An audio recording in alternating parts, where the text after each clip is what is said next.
Welcome back to my channel, and today's topic is how to represent decimals on number line. So आज हम सीखने वाले हैं कि डेसिमल नंबर्स को नंबर लाइन पे कैसे रिप्रेजेंट करते हैं. So guys, सबसे पहले आपको नंबर लाइन बनाने से पहले आपको एक चीज का खास ध्यान रखना है. हमको फर्स्ट अपने डेसिमल नंबर को देखना है. तो यहाँ पे जो मैंने डेसिमल नंबर लिया है दैट इज 2.5. तो मुझे 2.5 को नंबर लाइन पे रिप्रेजेंट करना है. सो 2.5. सबसे पहले हमें ये देखना है कि ये नंबर किन दो होल नंबर्स के बीच में आ रहा है. सो इफ आई सी 2.5, ये कौन से दो होल नंबर के बीच में आ रहा है? This 2.5 is coming between 2 and 3. 2 and 3 are whole numbers, right? So 2 and 3 के बीच में ये 2.5 आ रहा है. So it will make our assumption more clear कि अब हमें नंबर लाइन पे 2 और 3 के बीच में ही इसको रिप्रेजेंट करना है. मुझे 0 से कोई मतलब नहीं है, 1 से नहीं है, ना ही किसी और नंबर से. मुझे 2 और 3 को ही हाईलाइट करना है और 2 और 3 के बीच में ही मुझे 2.5 को रिप्रेजेंट करना है. So this number 2.5 is coming between 2 and 3. ये तो क्लियर हो गया है. Now अब मुझे ये भी पता होना चाहिए कि 2 एंड 3 के मुझे कितने पार्ट्स करने हैं. नंबर लाइन पे मुझे कितने पार्ट्स करने. सो दिस 2.5 में जो पॉइंट के बाद डिजिट आ रही है उसको हमें देखना जरूरी है. यहाँ पे जो पॉइंट के बाद जो डिजिट है दैट इज 5. सो 5 की प्लेस वैल्यू क्या है? What is the place value of 5? This 5 is lying on 10th place. 5 की जो प्लेस है that is 10th. It means कि मुझे 2 और 3 के 10 पार्ट्स करने पड़ेंगे. So this is how we will find the number of divisions that we have to do between two numbers. तो मुझे 2 और 3 के 10 पार्ट्स करने हैं ऑन द नंबर लाइन और उसमें मुझे 2.5 वाला पार्ट रिप्रेजेंट करना है. So let's just first make the number line.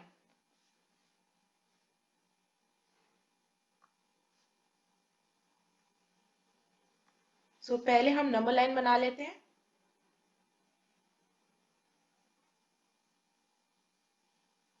Okay अब हमें इसके डिविजन्स करने हैं. सो क्योंकि 2.5 is a positive number, so we'll only show the positive number line. 0, 1 को भी हमने एज इट इज लिख दिया और 2 को भी. अब मुझे 2 और 3 के 10 पार्ट्स करने हैं. So how we find out कि हमें 10 पार्ट्स करने हैं? बिकॉज हमें केवल पॉइंट के बाद वाला नंबर देखना है कि पॉइंट के बाद कितने डिजिट्स हैं. सो पॉइंट के बाद there is only one digit that is 5. It means this 5 is actually on 10th number, 10th place. और 10th का मतलब होता है 10 पार्ट्स. सो अब हम इसके 10 पार्ट्स करते हैं.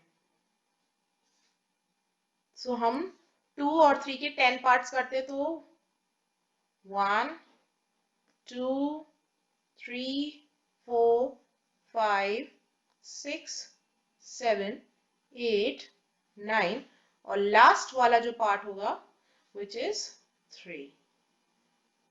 So this is our number line.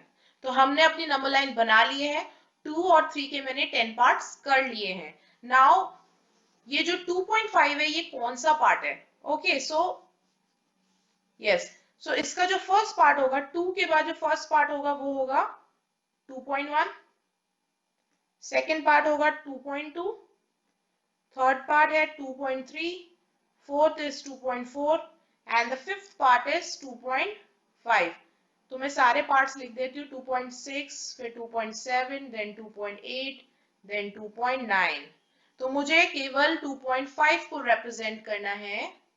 सो हमें क्या करना पड़ेगा? We have to highlight this part. So I am making a circle to highlight this 2.5 part. So this is how you have to represent a decimal on a number line. We first will find out that the decimal number that we have to represent is lying between which two whole numbers. So 2.5 is lying between 2 and 3. And after that हमें ये पता होने के बाद then we have to find कि how many parts we actually have to do.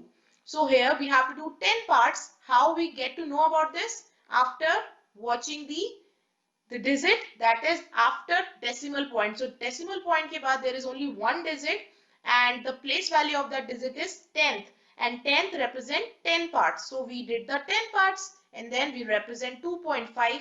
Okay. Now if अगर places change हो जाती हैं तब क्या करेंगे? So let's see one another question. So guys, this time I have taken another number, decimal number to represent on the number line. So this time we have 1.51. Now this time we have to represent 1.51. So here what is the difference? So difference is that कि अब point के बाद digits increase हो गई हैं. So point के बाद 2 digits हैं. So again what we have to do first, मैंने जैसे आपको बताया first we have to figure out कि between which two whole number this decimal number is coming. So ये कौन से दो whole numbers के बीच में आ रहा है? So 1.51 is the number. Okay. So we have to find कि ये किन दो whole number के बीच में आ रहा है. So again 1.51 से पहले जो whole number आता है वो है 1 और 1.51 के बाद जो whole number आता है वो है 2. So now we find out that this decimal number is actually coming between 1 and 2. So number line पे we have to only highlight 1 and 2. Okay. Now अब हमें बताना है, हमें ये पता करना है कि how many divisions we have to, कितने parts करने हैं. So this time there are 2 digits after decimal point. So decimal point के बाद there are 2 digits. So हमें सबसे last वाली digit की place value पता करनी है. Means 5 के बाद वाला. The last digit is 1. So इसकी जो place value है वो क्या होगी? So the digit that is just after decimal point वो होती है 10th. That is 5. 5 की place value है 10th. तो 10th. और फिर जो 5 के बाद वाली digit है that is 1. इसकी place value है 100. So हमें सबसे extreme digit की place value से मतलब है. That means मुझे 1 की place value that is 100 से मतलब है. So this time we have to actually do 100 parts. हमें 1 और 2 के 100 parts करने हैं. So 100 parts करने के लिए it requires a lot of time और जो number line है वो भी बहुत बड़ी बन जाएगी. So we don't do that. हम नहीं करते ऐसा. 100 parts तो नहीं कर सकते. So let me show you कि हम इन 100 parts को कैसे represent कर सकते हैं. So I am making the number line once again. So this is our number line and it's quite long. This is actually not enough क्योंकि 100 parts are quite a lot. So again, starting from 0 because the number is positive, then 1. Okay, so this time मुझे 1 और 2 के parts करने, right? So मैं क्या करती हूँ कि मैं randomly एक space छोड़ देती हूँ 1 and 2 के बीच में. Now 100 parts करने, so 100 parts करने के लिए we'll start from very small divisions like this. 1, 2, 3, 4, 5. Then we can just directly show this number line by just dot dot dot dot. This dot dot is actually what is this dot dot showing? This dot dot means कि there are 100 parts. तो we can't show all the parts. सारे parts नहीं show कर सकते. तो ये dot dot का मतलब है कि इसमें 100 parts हैं. और last में कुछ parts ऐसे. So ये हो गए हमारे total 100 part.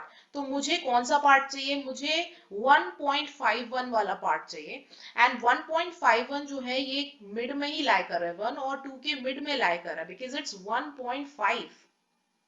Okay, so this is coming in the middle. So middle में आ रहा है, then again we can't directly show it. So हम बस randomly यहाँ पे लिख देंगे. यहाँ पे मैं randomly बीच में लिख देती हूँ 1.51 is just lying in the middle of this 1 and 2. तो middle में आ रहा है ये. That's it. सिर्फ आपको इतना ही represent करना है. Okay, और starting वाले parts को हम ऐसे लिख सकते हैं like 1.11, 1.12, 1.13. Okay, this is the starting और end में क्या होगा? End में is like 1.97, 1.98 and 1.99. So actually it's a very large division. So we can't show the 100 divisions. Okay. So अगर आपको ऐसा कोई number आता है where you have to do 100 divisions, तो आप randomly बस आपको दिखाना है डॉट डॉट करके, you have to show that there are 100 parts and अपने वाले part को आपको just represent करना है. So here 1.5 is actually coming in the middle of 1.1 and 2, तो मैंने 1 and 2 के बीच में ही दिखा दिया है 1.51, and this is how you represent a decimal number who has got 2 digits after point. That means 100 divisions we have to do. So guys, this is how we represent decimals on the number line. I hope you really understood this concepts very well. See you guys in the next video. Stay tuned with me. Take care. Bye.